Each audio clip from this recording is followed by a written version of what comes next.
नमस्कार दोस्तों, स्वागत है एक बार फिर से आपका अपने YouTube चैनल मास्टरमाइंड बीपीएस में। मैं वीरेंद्र प्रताप सिंह। जैसे कि आपको ज्ञात है कि कल हमने बात करी थी सिंधु घाटी सभ्यता के संदर्भ में और काफी बात करी थी। लगातार 2 पार्ट हमने इसके बना दिए हैं। और कल जो बात करी थी हमने करी थी सिंधु घाटी सभ्यता का क्षेत्रफल, सिंधु घाटी सभ्यता का विस्तार और कितने स्थल अब तक सिंधु घाटी सभ्यता के खोजे गए। सबसे ज्यादा कहां पर खोजे गए भारत में, सबसे कम कहां पर खोजे गए अफगानिस्तान में। और फिर हमने इसके छोरों के बारे में भी बात की थी कि कौन सा पश्चिमी छोर था, कौन सा दक्षिणी छोर। यदि हम बात करें दक्षिणी छोर की तो दैमाबाद महाराष्ट्र में, और पश्चिमी छोर की यदि हम बात करें तो सुदकोटदा, सुदकांगेडोर पाकिस्तान में, और भारत में उत्तरी छोर मांडा जम्मू कश्मीर में। और पूर्वी क्षेत्र की यदि हम बात करें तो बहता आलमगीरपुर उत्तर प्रदेश के मेरठ जिले में। अब आज जहां से हम चर्चा शुरू करने वाले हैं तो हम सबसे पहले ये जान लेते हैं कि जो सिंधु घाटी सभ्यता थी, सिंधु घाटी सभ्यता में कितने प्रकार की प्रजातियां पाई जाती हैं। जो मनुष्य थे वो किन प्रजातियों के थे। तो सिंधु घाटी सभ्यता में प्रमुख रूप से 4 प्रजातियों के मनुष्य पाए जाते थे। तो यहीं से हम शुरुआत करते हैं। प्रजातियां, ठीक है। लिखेंगे सिंधु घाटी सभ्यता में 4 प्रकार की प्रजातियों के लोग पाए जाते थे, ठीक है। अब वो कौन कौन से, यदि हम बात करें तो पहले प्रजाति के जो लोग पाए जाते थे उन्हें कहा जाता प्रोटो ऑस्ट्रेलियाइड, और दूसरे भूमध्य सागरीय, तीसरे अल्पाइन और चौथे मंगोलियन लोग यहाँ पर पाए जाते थे। और सबसे ज्यादा जो पाए जाते थे वो द्रविड़ प्रजाति के लोग पाए जाते थे। और इन्हीं द्रविड़ प्रजाति के लोगों को सिंधु घाटी सभ्यता का निर्माता माना जाता है। तो हम लिख देते हैं क्या, पहले प्रोटो ऑस्ट्रेलियाइड,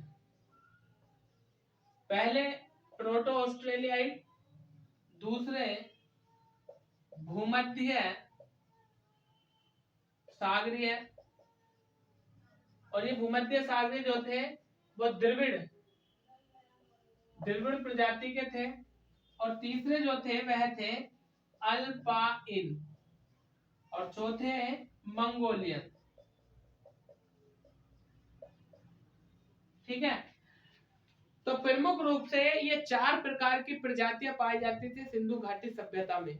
और यदि हम बात करें यहाँ से तो जो भूमध्य सागरीय थे ये द्रविड़ प्रजाति के लोग थे। इन्हें ही सिंधु घाटी सभ्यता का निर्माता माना जाता है, ठीक।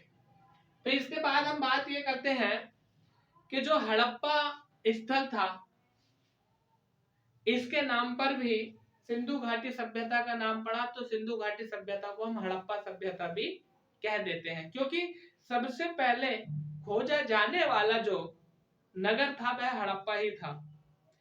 एक विशेष बात हम ये कर लेते हैं कि मोहनजोदड़ो से एक दाढ़ी मूंछ युक्त व्यक्ति के साक्ष्य प्राप्त हुए हैं, और उसको ये बताया गया कि यह एक मंगोलियन पुजारी था, ठीक है ना।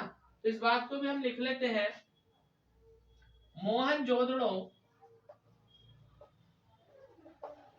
मोहनजोदड़ो से एक दाढ़ी मूंछ युक्त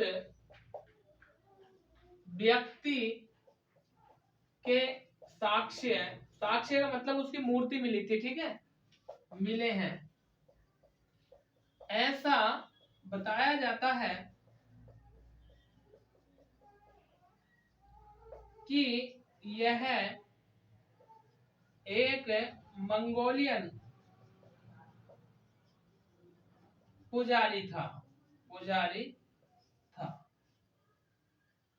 ठीक है, अब हम बात करते हैं कि सिंधु घाटी सभ्यता का कौन सा स्थल कहां से प्राप्त हुआ, मतलब भारत में कौन से स्थल, गुजरात से कौन से स्थल, पंजाब से कौन से स्थल, या हम बात करें कि अफगानिस्तान में कौन सा स्थल था मुंडुगोई, या हम बात करते हैं कि मोहनजोदड़ो कहां पर पड़ता है। तो पहले आप इसका एक बार स्क्रीनशॉट ले लीजिए, इसके बाद चलते हैं हम आगे।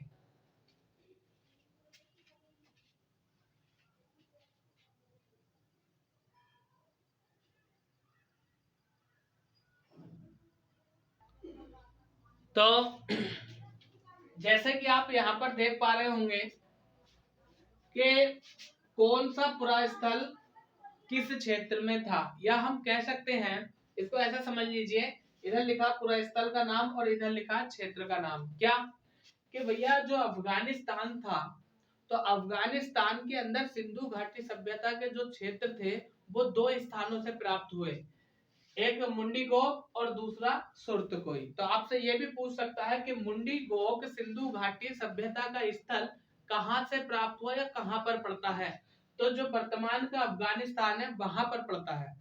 तो आप समझ गए पूरा स्थल का नाम और इधर क्षेत्र का नाम। ठीक, बात करते हैं बलूचिस्तान की। तो बलूचिस्तान में जो क्षेत्र थे, एक मेहरगढ़ था, दूसरा राना घुड़ई था, तीसरा सुतकांगे डोर और चौथा बालाकोट था। जो सिंध प्रांत था पाकिस्तान वाला, वहां सिंधु घाटी सभ्यता के कौन कौन से क्षेत्र थे, एक अली मुराद, दूसरा मोहनजोदड़ो, तीसरा चनहुदड़ो, आमारी और कोट दीजी। आपसे सीधा सीधा प्रश्न पूछेगा कि सिंधु घाटी सभ्यता से संबंधित मोहनजोदड़ो वर्तमान में कहां पड़ता है, तो पाकिस्तान में पड़ता है, वो भी पंजाब प्रांत में पाकिस्तान की। यदि हम बात करें कि भारत का जो पंजाब राज्य है, पंजाब राज्य है, यहाँ पर भारत लिख दीजिए, भारत।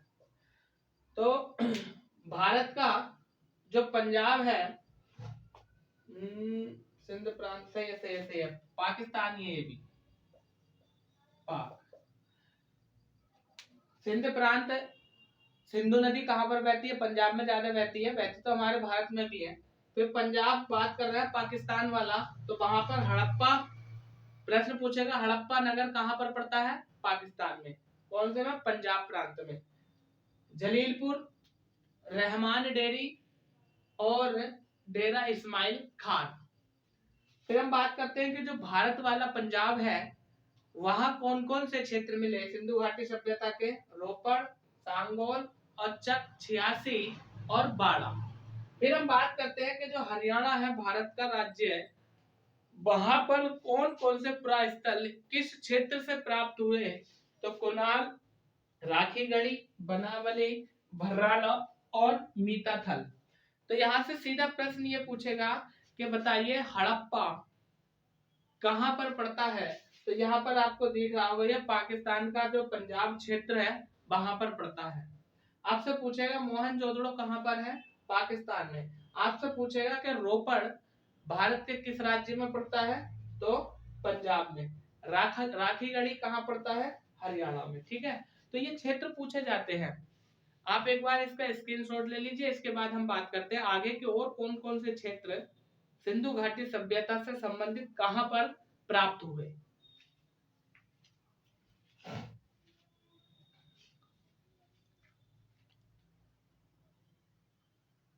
इसके बाद बात करते हैं कि और कौन कौन से पुरा स्थल किस क्षेत्र से संबंध रखते थे। तो यदि हम बात करें, जो भारत का राज्य राजस्थान है, राजस्थान में कालीबंगा और बालाथल, यहाँ से हम महत्वपूर्ण बातों की भी चर्चा करेंगे कि कौन से साक्ष्य, कौन सी चीज कहां से प्राप्त हुई है। ठीक है, तो कालीबंगा से काली चूड़ियां प्राप्त हुई थी, इन सबकी बात करेंगे हम।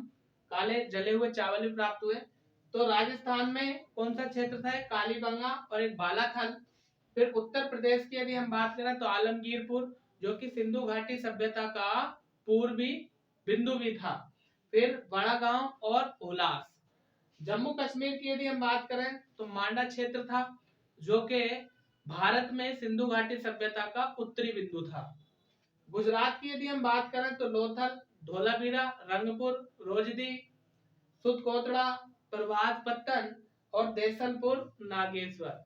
ये जो क्षेत्र थे, ये कौन सा क्षेत्र किस राज्य में या किस क्षेत्र में पड़ता है? ठीक है ना। तो यहां से आपसे सीधा सीधा प्रश्न पूछ लेगा कि बताइए सिंधु घाटी सभ्यता से संबंधित लोथल भारत के किस राज्य से संबंध रखता है, कहां पर था? तो गुजरात से।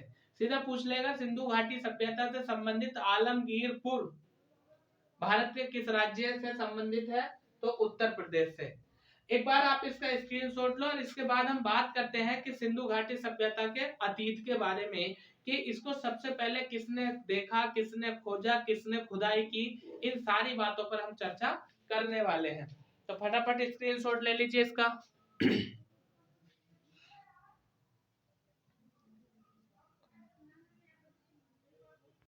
सिंधु घाटी सभ्यता का अतीत। अतीत का मतलब इससे संबंधित तथ्यों की हम बात कर लेते हैं। जैसे पहला प्रश्न आ जाता है क्या, कि सर्वप्रथम भारत में प्राचीनतम नगर हड़प्पा की बात किसने कही? तो इस व्यक्ति का नाम पूछा जाता है चार्ल्स मेसन, और डेट आती है 1826। 1826 में चार्ल्स मेसन नाम के व्यक्ति ने भारत में सबसे प्राचीनतम नगर हड़प्पा की बात कही थी।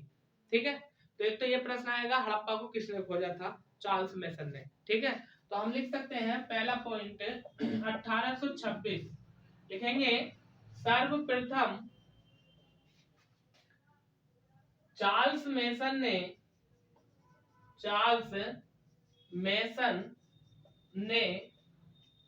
भारत में प्राचीनतम नगर हड़प्पा की बात कही। ठीक है भाई। इसके बाद दूसरा जो महत्वपूर्ण पॉइंट बनता है वह ये बनता है कि 1851 और 53 के मध्य की बात है। 1851 और 53 के मध्य की बात है। जो कनिंगम होते हैं, अलेक्जेंडर कनिंगम, इन्होंने हड़प्पा के टीले का सर्वेक्षण किया था। यदि हम बात करें चार्ल्स मेसन की 1826 की, तो इसने जो है क्या काम करा, ब्रिटेन में जाने के बाद इसको प्रकाशित कराना चाहा, लेकिन वहां की सरकार ने नहीं माना कि भाई ऐसा कैसा हो सकता है, क्योंकि वो लोग अपने को बड़ा मानते थे ना, तो इसकी बात नहीं मानी। फिर 1851 और 53 के मध्य की यदि हम बात करें, तो अलेक्जेंडर कनिंगम जो थे, उन्होंने हड़प्पा का क्या किया, सर्वेक्षण किया। ठीक है, तो इस बात को भी हम लिख लेते हैं। दूसरा पॉइंट है 1851 से 53 में अलेक्जेंडर कनिंगम ने हड़प्पा का सर्वेक्षण किया। सर्वेक्षण का मतलब क्या है कि भैया यहाँ का निरीक्षण किया, और निरीक्षण करने के बाद ये जाना कि हाँ भाई वास्तव में ये बात सही है या नहीं है। फिर यदि हम बात करें तो 1853 के बाद डेट आती है 1856 की। 1856 में इसी अलेक्जेंडर कनिंगम ने हड़प्पा का मानचित्र जारी कर दिया। तो प्रश्न पूछा जाता, हड़प्पा का मानचित्र किसने जारी किया था, किसने बनाया था? तो अलेक्जेंडर कनिंगम ने। तो इस पॉइंट को भी लिख लीजिए। इसी ने 1856 में हड़प्पा का मानचित्र जारी किया।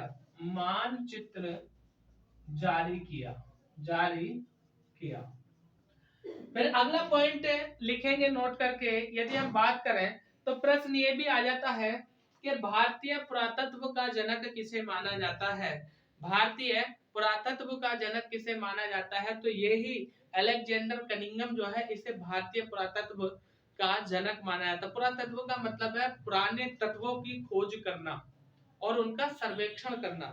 तो हम लिख सकते हैं कि भारतीय पुरातत्व का जनक किसे माना जाता है? अलेक्जेंडर कनिंगम को।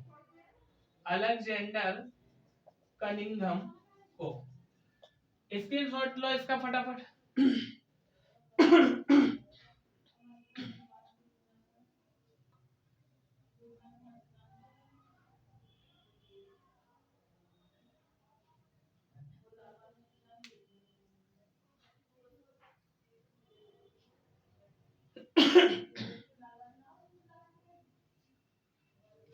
चलिए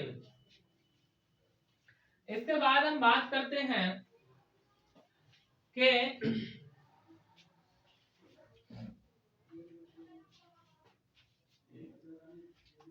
कि कराची से 1856 की बात है, आपको पता होगा 1853 में भारत में सबसे पहली रेलगाड़ी चला दी गई थी, यानी रेलगाड़ी शुरू कर दी गई थी मुंबई और ठाणे के मध्य 34 किलोमीटर के लिए 1853 में ट्रेन चली थी भारत में मुंबई से ठाणे डलहौजी के शासनकाल में। फिर यदि हम बात करें तो डेट आती है 1856 की, और इस 1856 में कराची से लाहौर के लिए रेलवे लाइन बिछाई जानी थी, और उस रेलवे लाइन को बिछाने की यदि हम बात करें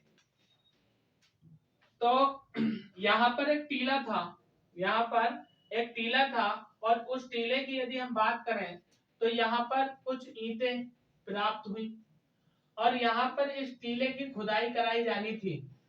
तो दो भाइयों को यह काम दिया था रेलवे लाइन बिछाने का। एक का नाम यदि हम बात करें तो जॉन बर्टन था, और दूसरे का नाम विलियम बर्टन था। इनको इतिहास में बर्टन बंधु कहा जाता है। इनको जो है रेलवे लाइन बिछाने का यहाँ पर काम दिया गया, ठीक है ना। इस तरह से रेलवे लाइन बिछाई जाती है, आपको ज्ञात होगा। तो रेलवे लाइन बिछाने का जब इन्हें काम दिया गया तो इन्हें बीच में क्या आ रहा था, ये टीला आ रहा था, इस टीले की खुदाई करवानी थी। और जब इस टीले की खुदाई करवाई गई तो पता चला कि इसके नीचे एक नदी बह रही है, और उस नदी का नाम क्या था, रावी नाम था। किसका नाम था, नदी का। तो भैया फिर क्या करा कि रेलवे लाइन बिछाने के लिए इस टीले को खुदाई करानी थी, इस टीले को यहाँ से हटाना था। और जब इसकी खुदाई करवाई गई तो पता चला कि यहाँ पर भी एक हड़प्पा सभ्यता से संबंधित नगर था। देखिए यदि हम बात करें हड़प्पा सभ्यता की, तो सिंधु घाटी सभ्यता का नाम हड़प्पा सभ्यता भी है। वो क्यों है, क्योंकि सबसे पहले जो स्थल, जो नगर खोजा गया था वह हड़प्पा ही था, ठीक है। तो इससे संबंधित महत्वपूर्ण तथ्यों को हम लिख लेते हैं क्या। 1856 में कराची से लाहौर के लिए रेलवे लाइन बिछाने का काम दो भाई, एक का नाम मिलता है जॉन वर्टन और दूसरे का नाम मिलता है विलियम वर्टन, ठीक है। इन्हें दिया गया और इतिहास में इन दोनों को वर्टन बंधु कहा जाता है। इतिहास में इन्हें वर्टन बंधु कहा जाता है। अब इसके बाद क्या हुआ, जरा इसका भी स्क्रीनशॉट ले लो। इसके बाद प्रश्न बनता है कि इन बर्टन बंधुओं के आदेश पर हड़प्पा से सर्वप्रथम ईंटें निकाली गई। लिखेंगे हम, बर्टन बंधुओं के आदेश पर सर्वप्रथम ईंटें निकाली गई।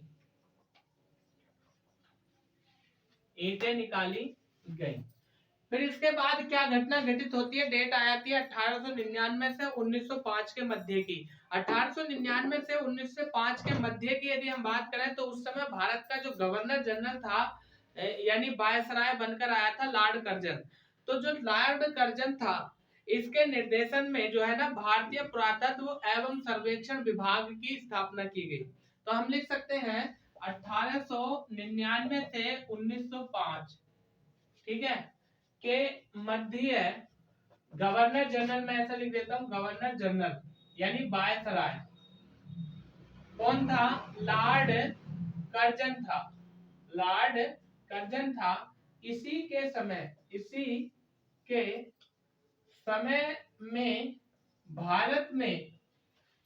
समय में भारत में यह कह सकते हैं, भारत में भारतीय पुरातत्व एवं सर्वेक्षण विभाग आया। भारतीय पुरातत्व एवं सर्वेक्षण सर्वेक्षण विभाग आया। जब भारत में भारतीय पुरातत्व एवं सर्वेक्षण विभाग आया तो प्रश्न ये भी बनता है कि भारतीय पुरातत्व एवं सर्वेक्षण विभाग जब आया था तो ये विभाग जो कार्य कर रहा था किसके निर्देशन में कार्य कर रहा था या किसके निर्देशन में ये आया, तो व्यक्ति का नाम मिलता है जॉन मार्शल। तो लिख देंगे जॉन मार्शल, जॉन मार्शल के निर्देशन में, जॉन मार्शल के निर्देशन में। अब इसके बाद धीरे धीरे क्या होता है, फिर जॉन मार्शल के निर्देशन में ही आगे इस कार्य को बढ़ाया जाता है। जब इस कार्य को आगे बढ़ाया जाता है तो समय आता 1920 और 1921 का। 1920 और 1921 में यदि हम बात करें तो जॉन मार्शल के निर्देशन में एक व्यक्ति को बुलाया जाता है जिसका नाम होता है राय बहादुर दयाराम साहनी। इस राय बहादुर दयाराम साहनी ने ही हड़प्पा के टीले की सर्वप्रथम खोज की। तो पहला प्रश्न वेरी मोस्ट इंपोर्टेंट क्वेश्चन ये बनता है कि हड़प्पा की खोज सर्वप्रथम किसने की या किसको हड़प्पा की खोज का श्रेय जाता है, तो राय बहादुर दयाराम साहनी को इसका श्रेय जाता है। 1920 और 1921 के मध्य इन्होंने इसकी खोज की। फिर प्रश्न ये बनता है कि भारत में सिंधु घाटी सभ्यता का सर्वप्रथम खोजा गया स्थल कौन सा था, तो भारत में सर्वप्रथम सिंधु घाटी सभ्यता का खोजा गया स्थल जो था वह हड़प्पा ही था। ठीक है, तो इन बातों को भी हम लिख लेते हैं।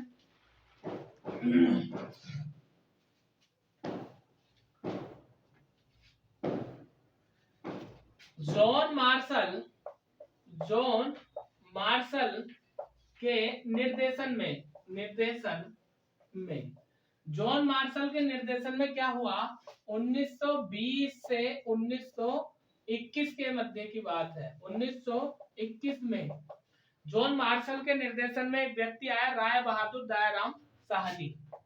राय बहादुर दयाराम साहनी,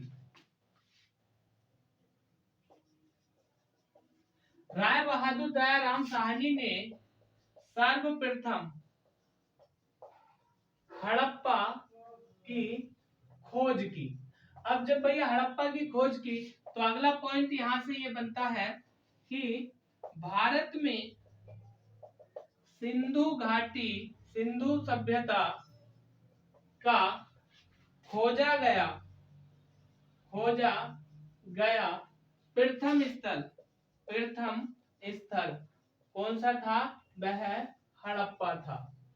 इसीलिए भारत में खोजा गया सिंधु घाटी सभ्यता का जो प्रथम स्थल था उसका नाम था हड़प्पा। इसीलिए सिंधु घाटी सभ्यता को हड़प्पा सभ्यता भी कहते हैं। और हड़प्पा क्या था, यह एक शहर का नाम था। हड़प्पा शहर या हम बोल सकते हैं नगर, क्योंकि सिंधु घाटी सभ्यता जो थी वो कैसी सभ्यता थी, नगरीय सभ्यता थी। अब इसके बाद यदि हम बात करें तो एक और प्रश्न बन जाता है। 1922 की बात है, 1922 की बात है। एक व्यक्ति आते हैं जिनका नाम मिलता है राखल दास बनर्जी। 1922 में राखल दास बनर्जी ने किसके निर्देशन में, जॉन मार्शल के निर्देशन में ही एक और नगर की खोज की जिसका नाम मिलता है मोहनजोदड़ो, और ये कहां पड़ता है, पाकिस्तान में। ठीक है, राखल दास बनर्जी ने मोहनजोदड़ो की खोज की, मोहनजोदड़ो की खोज की। ठीक है, अब ये तो बात हो गई इसकी खोज की।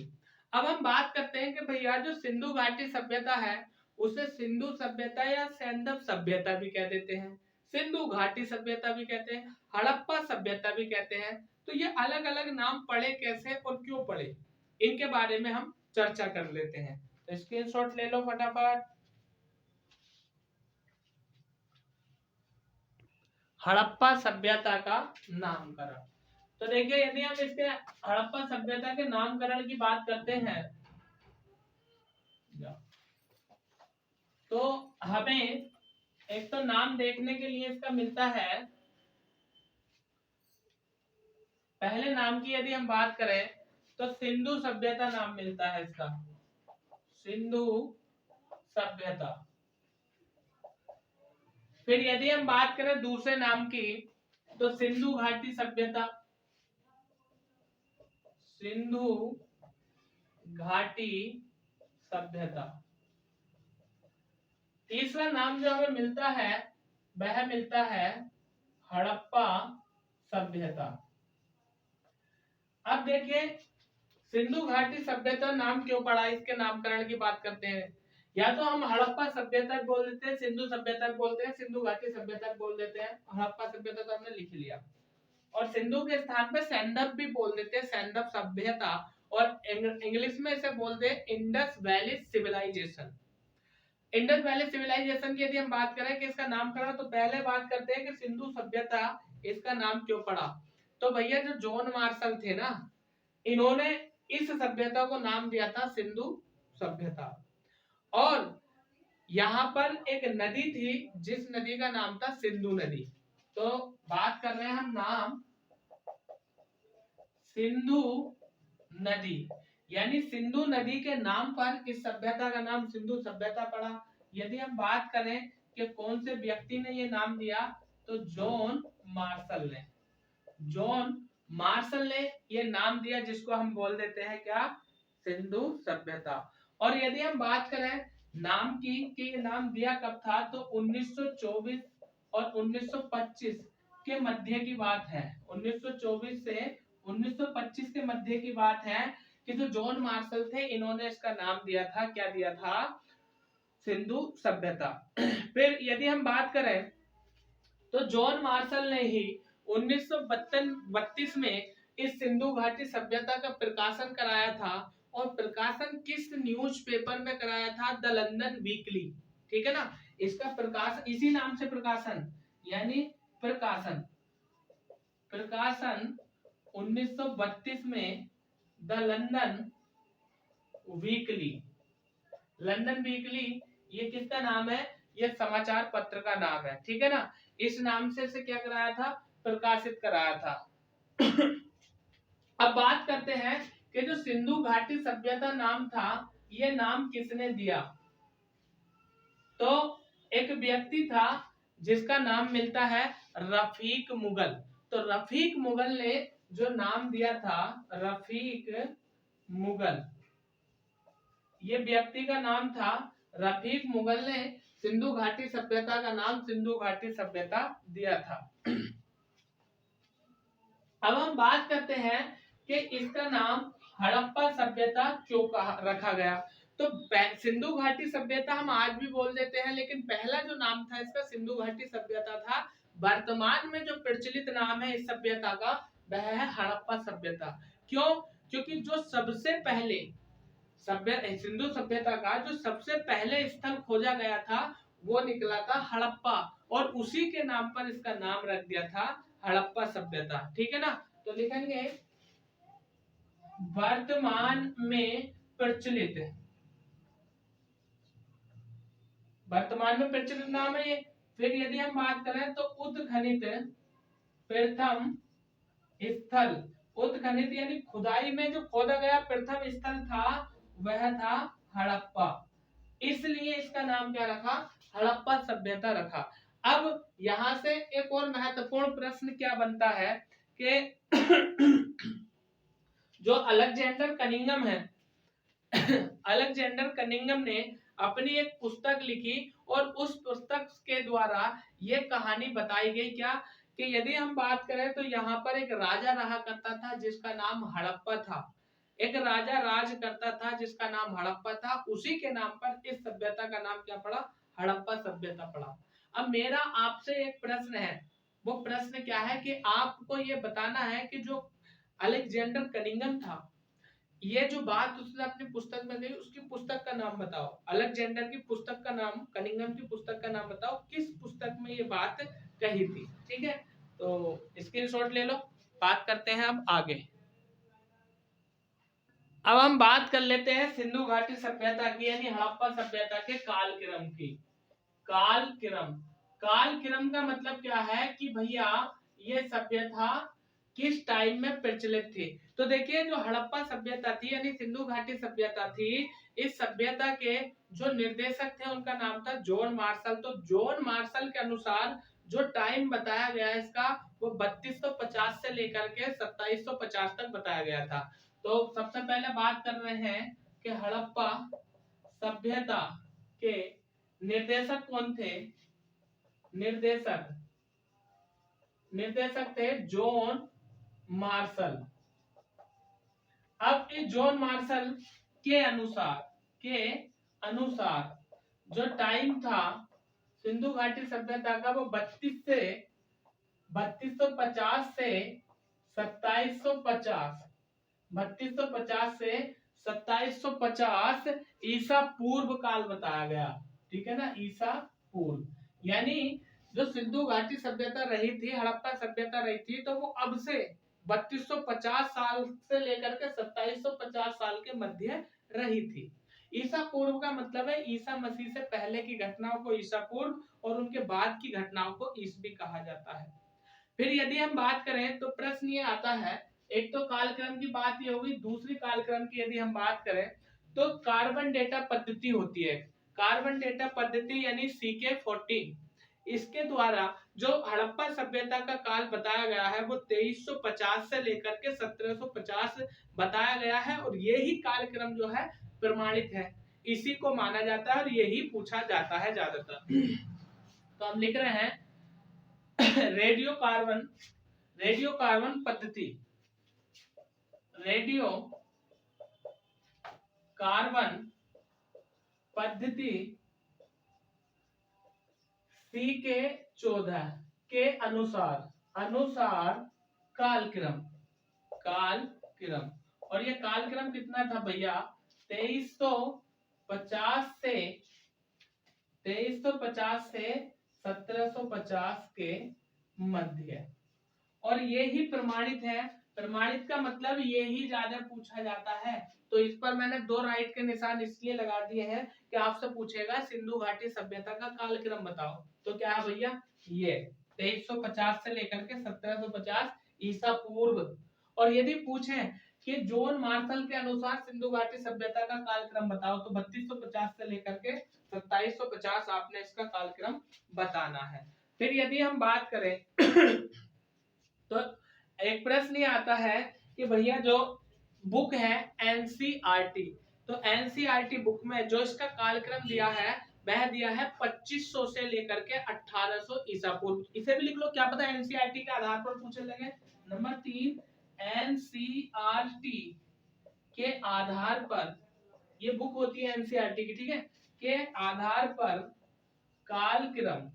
कालक्रम जो बताया गया है वह 2500 से 1800 ईसा पूर्व। ठीक है, 2500 से 1800 ईसा पूर्व बताया गया है। ठीक, चलिए अब हम महत्वपूर्ण कुछ बातों की चर्चा और कर लेते हैं। लेकिन उससे पहले मैं ये कहूंगा, यदि आप हमारे चैनल पर नए हैं और अभी तक हमारे चैनल को सब्सक्राइब नहीं किया है तो प्लीज एक बार इसको सब्सक्राइब कर लीजिए। पहले चैनल को सब्सक्राइब कीजिए और साथ में बेल आइकन के बटन को दबाइए, उसके बाद आगे बात करते हैं।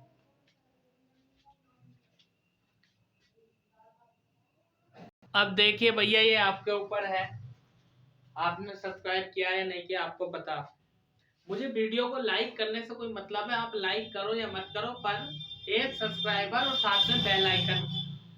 और यदि हो सके तो वीडियो आपको अच्छा लग रहा हो तो अपने दोस्तों में, ये जितने भी आपके फोन में व्हाट्सएप ग्रुप वगैरह, उनको शेयर कर दीजिए अगर आपको पढ़ाई अच्छी लग रही है तब।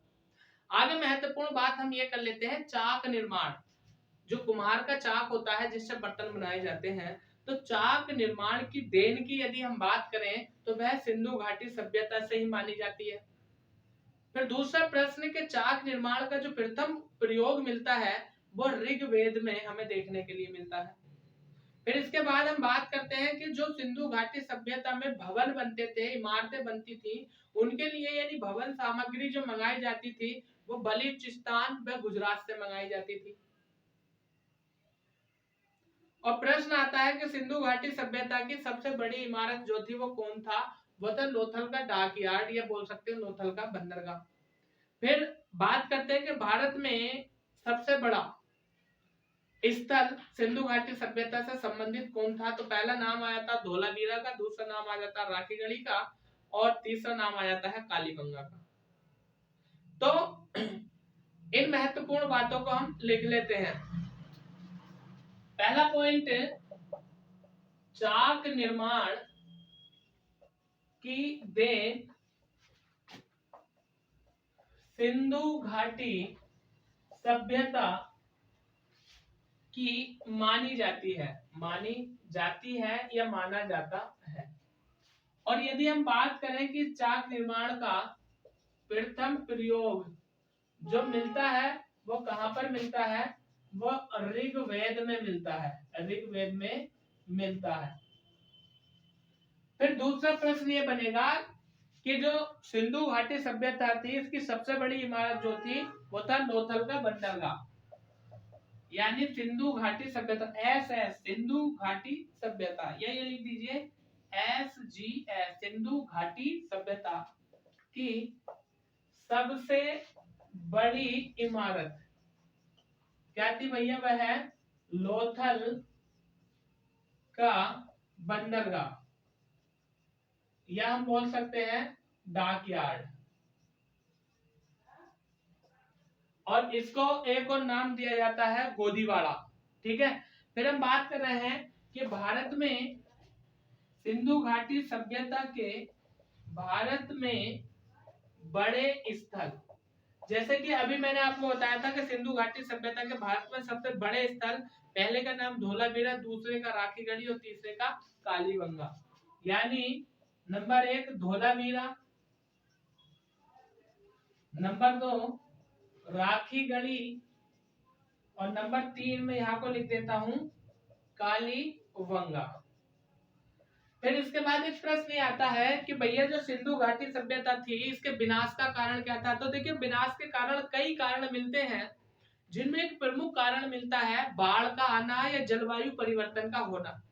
ऐसा भी बताया इतिहासकारों ने कि यहाँ पर थोड़ा पाप किरण क्रिया ज्यादा बढ़ गई थी, तो प्रकृति ने अपना रूप दिखाया, प्रकृति ने जलवायु परिवर्तन हुआ, तो यहाँ की सभ्यता विनाश हो गई, तहस नहस हो गई, सब मिट्टी में दब गए। दूसरा प्रमुख महत्वपूर्ण कारण एक ये भी मिलता है कि यहाँ पर महामारी फैली, उस महामारी के कारण यहाँ पर इस सभ्यता का विनाश हो गया। लेकिन सबसे महत्वपूर्ण जो इसके विनाश का कारण मिलता है, जो प्रमाणित माना जाता है, वह होता है बाढ़ का आना, यानी जलवायु परिवर्तन।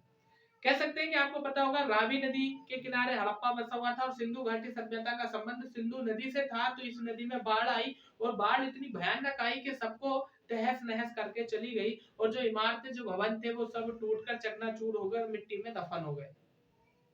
तो बाढ़ के विनाश के कारण की यदि हम बात करें, सॉरी, सिंधु घाटी सभ्यता का विनाश, इसका प्रमुख कारण था, और वह कारण था बाढ़, और ब्रैकेट में लिख देंगे हम जलवायु परिवर्तन, जलवायु परिवर्तन। ये सिंधु घाटी सभ्यता के विनाश का प्रमुख कारण था।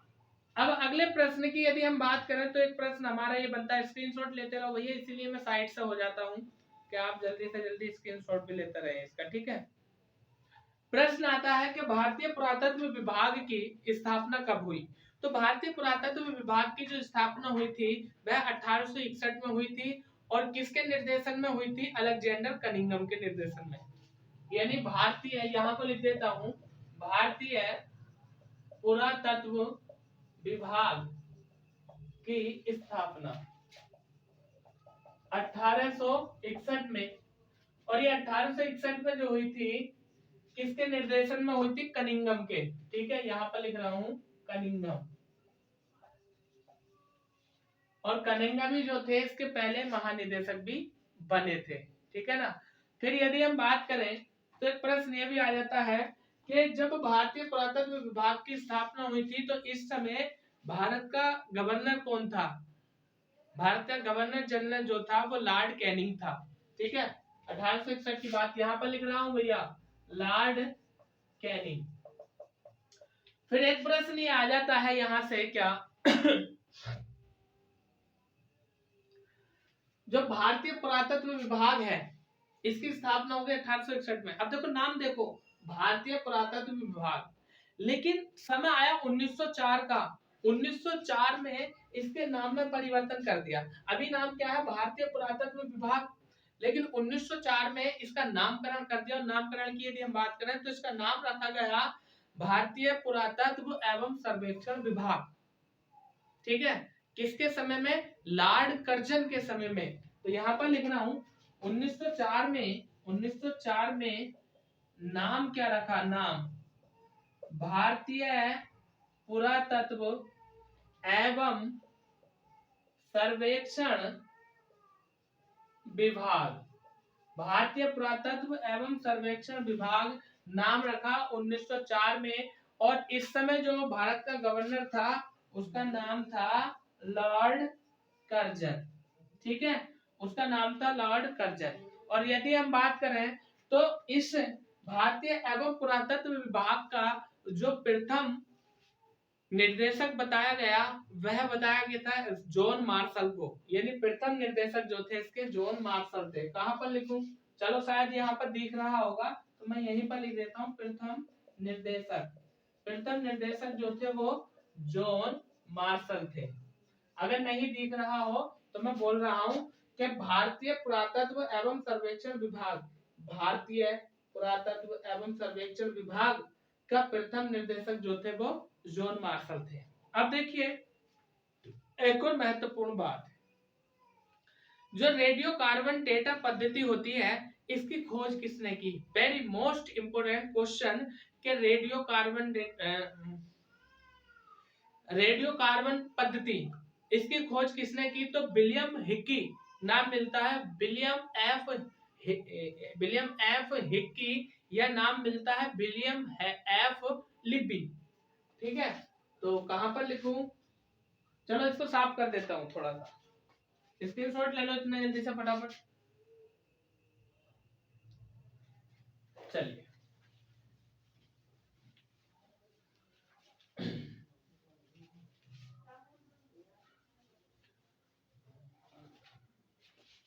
रेडियो कार्बन पद्धति, रेडियो कार्बन पद्धति। तो भैया रेडियो कार्बन पद्धति, पहला प्रश्न आता है इसकी खोज किसने की? तो इसकी जो खोज की थी वो William F Libby. William F Libby ने रेडियो कार्बन पद्धति की खोज की। अब आप मेरी बात ध्यानपूर्वक सुन लीजिए। रेडियो कार्बन पद्धति या रेडियो कार्बन डेटा पद्धति यह ऐसी पद्धति है कि इससे किसी की भी आयु के बारे में पता लगाया जा सकता है। आज यदि हम बात करें तो सन 2022 चल रही है और यदि आज भी खुदाई कराई जाए और कहीं ना कहीं से कुछ ना कुछ चीज के साक्ष्य मिले तो इस पद्धति के द्वारा हम बता देंगे कि ये गौतम बुद्ध के जमाने की है या अशोक के जमाने की है या सिंधु घाटी सभ्यता के समय की है। ठीक है, देखिए संसार में दो वस्तु होते हैं, एक होती है सजीव एक होती है निर्जीव। और यदि हम बात करें तो प्रत्येक सजीव वस्तु में दो अणु होते हैं और वो बराबर होते हैं C के 12 और C के 14। यानी C के 12 व C के 14। इन दोनों अणुओं के द्वारा कार्बन डेटा पद्धति से संबंधित वस्तुओं के कालक्रम का पता बताया जाता है। यदि इस पद्धति की हम बात करें, आप किसी एक हड्डी दे दो, हड्डी अभी नहीं पता वो हड्डी यानी अस्थि किसकी है, कुत्ते की है, घोड़े की है, गधे की है, इंसान की है, जानवर की, किसकी है। तो इस पद्धति के द्वारा ये बता दिया जाएगा कि ये जो हड्डी है ये किस जानवर की है या किस मनुष्य की है, ये स्त्री की है या पुरुष की है, और इसका जीवन कब रहा होगा, ये कितने टाइम पुरानी है। तो यह है तुम्हारी कार्बन डेटा पद्धति। अब इससे आगे जो हम बात करेंगे तो सिंधु घाटी सभ्यता से संबंधित जो प्रमुख नगर हैं जैसे हड़प्पा, लोथल, कालीबंगा, चनहुद्रो, मोहनजोदड़ो, तो किस नगर से कौन सी चीज प्राप्त हुई और किस नगर से किस चीज के साक्ष्य मिले, ये बात करेंगे हम कल अगले वीडियो में।